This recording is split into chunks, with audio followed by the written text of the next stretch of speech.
muli, na-extra natin yung mga ugat. Lagi naman natin i-press ito kayo. I-stretch natin para lumambot ito. Yan ang lagi natin ginagawa sa kanya pagka tinitherapy natin. Makita nyo, patag na. Noon po ito ay tagilid talaga. Ganyan. Ganyan. Makita nyo. Umayos na po yung paa niya.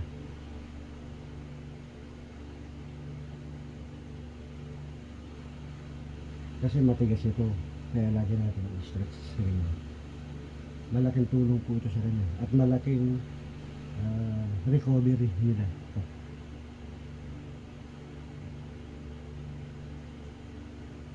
Pag na-stretch natin ganyan, ito naman. Ito.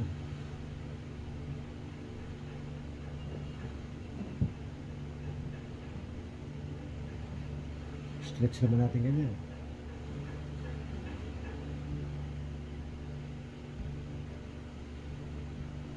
Para lumambot po yung kasukasuan.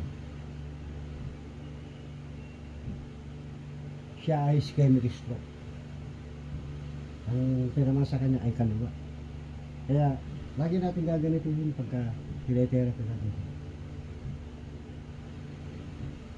Tapos ipagagawa natin, mamaya ipahatak natin para yung nakukuha yung utak, natatandaan ng utak yung ginagawa natin.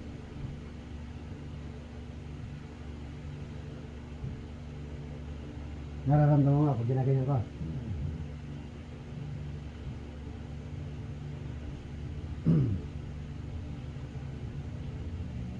Tsaga lang sa mga na-stroke at saka sa mga nagte-therapy. Alam ko naman sa mga lahat ng katulad na nating nagte-therapy, gagawin niya lahat para ang pasyente niya ay gumaling. Kasi sa lahat ng mga nagte-therapy, masaya ang nagte-therapy pagka ang pasyente niya ay gumagaling. Doon kami maligaya, doon kami masaya. Pagka ang pasyente namin ay nakarecover na.